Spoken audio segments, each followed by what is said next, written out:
Donnie and Dolly. The team is supported by ableauctions.ca. Closing your business? We can help. And King of Floors, your vinyl, laminate, and engineered flooring superstore.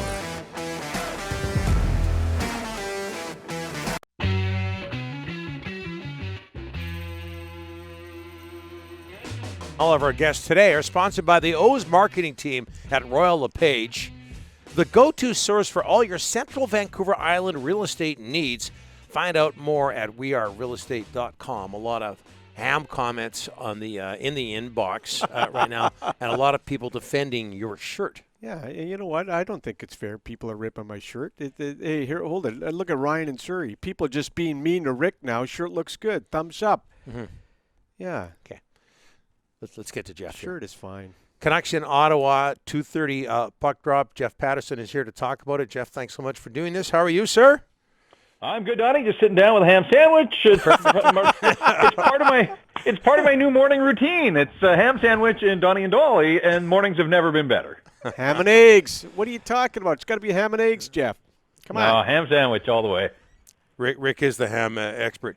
Hey, 2:30 puck drop. Can you understand the reasoning there, Jeff? Yeah, my understanding is it's the national TV window on a Wednesday, and because Ottawa games are on TSN regionally, that they can't interfere with the national broadcast. And I think we've got Montreal and Toronto in the national broadcast window, and so they weren't going to play it after the national broadcast window, so they had to go a little earlier. Sens have done this a couple times throughout the season. Plus, with the Canucks, they're playing tomorrow, so are the Leafs. But it gives them a few extra hours of rest and recovery to get to Toronto for tomorrow night's game.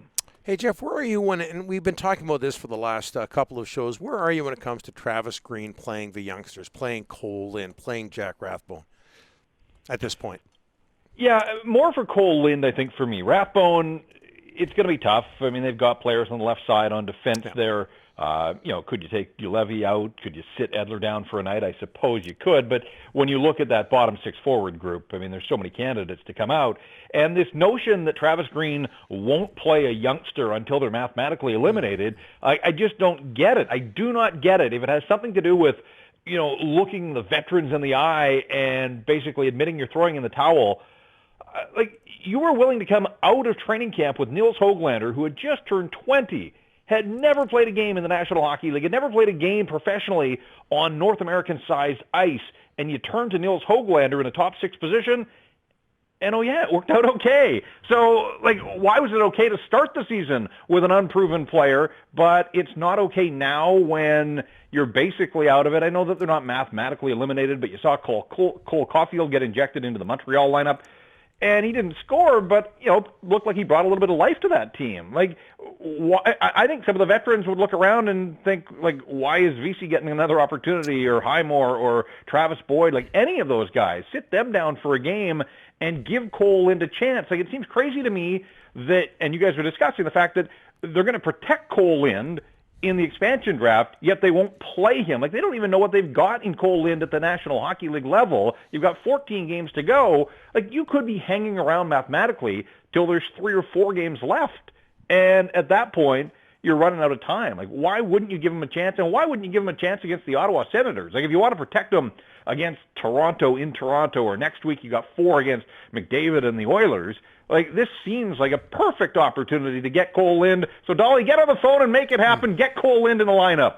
I'm trying, but I keep saying this, Jeff, and the people need to understand this. This coach is not going to play any kids until he's mathematically out, and I know that for a fact. But Jeff just made the point about Höglander. Okay, but listen, Cole Lind, you got to play the guy.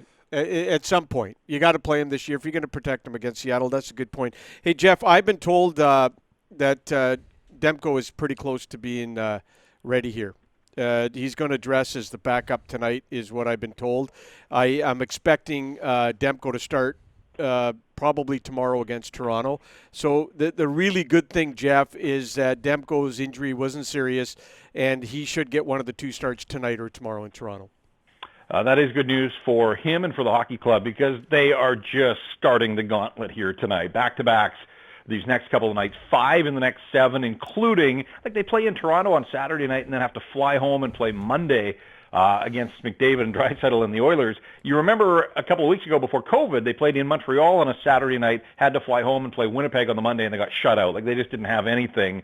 But they've got 5-7 here and 14 games over their final 22 nights starting tonight against the Senators in this wrap-up of 4 straight between the Canucks and the Sens. So the schedule is just completely unrelenting. They're going to need 2 goaltenders. Those guys are going to, I think there's 5 sets of back-to-backs from here on out. So that is good news, because remember 2 years ago when Demko got hurt in a warm-up in Philadelphia, and they said originally day-to-day, and he was out for about 10 days, and they had to go out and they had to trade for Marek Mazanec, he dressed, but he never played for them. But they were in, a different situation then. But still, like, what looked like might be a minor injury for Demko kept him out of the lineup for about 10 days. So I'm glad to hear those reports that he's at least healthy enough to back up. And, going into Toronto is not going to be easy. Tomorrow night, back-to-backs, as we said, like, the team might be tired, but maybe a rested and fresh Thatcher Demko can find that pre-COVID form, because they're going to need that down the stretch from him. Yeah, I've just been told that Demko is ready to go. The other one for you, Jeff, after beating Toronto, and then everyone's looking at the schedule, Ottawa, that's going to be 4 straight wins, and it hasn't been like that. And you have to go 3-1 or 4-0 against Ottawa here, and give the Senators credit. This has not been a rollover. This team has really come to play and given the Canucks all sorts of problems. Yeah, and I think, it's going to be interesting to see what happens tonight, because the conversation, you're right, Rick, a week ago was like back-to-back wins over the Leafs. Look out. Like, here it is. This is a chance for the Canucks to make up all this ground on Montreal. And now they stubbed their toe not once but twice. They got shut out last week. They just didn't have it the other night. That third period was disappointing, because, they were that close, and just it took them 10 minutes to get a shot on goal in the third, and it looked like COVID maybe caught up to them.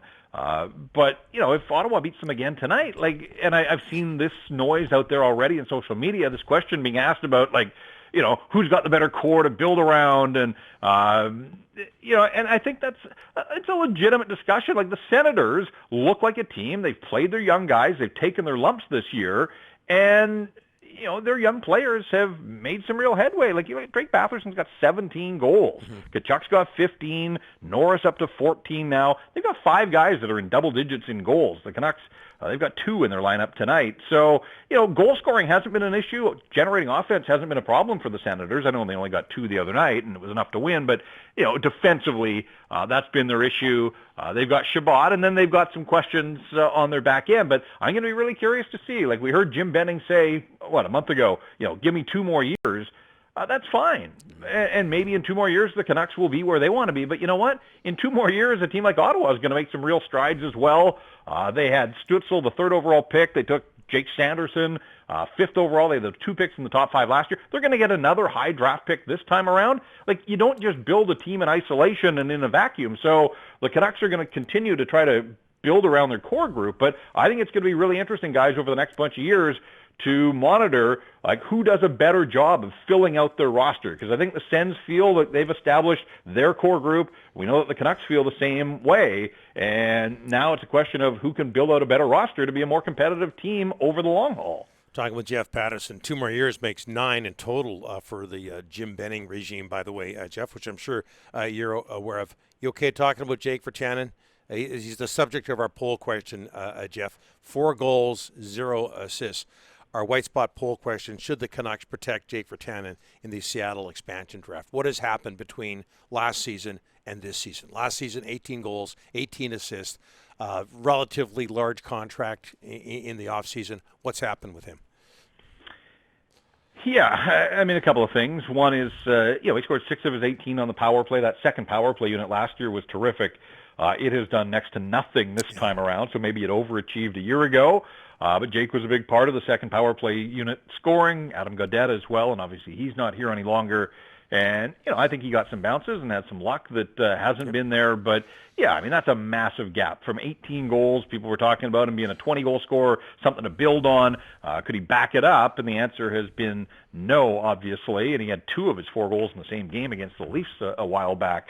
So it's been a highly disappointing season for Jake Virtanen, and it does feel like whether he's taken by Seattle or the Canucks have the option of buying him out at the end of the season. It feels like his time is coming to an end here, even though he's got the second year on that deal. I wouldn't use a protection spot on him. I would tempt Seattle to see if they felt that they could rehabilitate him and take a flyer there. And if you're the Canucks, if the Kraken were to pluck Jake Virtanen, it's a little bit more salary cap flexibility. So I would expose him in the draft. I would see what happens. I'd be willing to roll the dice on Tyler Myers as well and just see if that contract of his, what's left on it, and the years of service that he would have for Seattle if they take him, I would sort of tempt Seattle because I don't think that they would go for a contract like that. And I'd like to see the Canucks get aggressive here and try to poach some players off other teams that are going to have protection issues. And I think there are ways to sort of replicate the Nate Schmidt deal last year where you can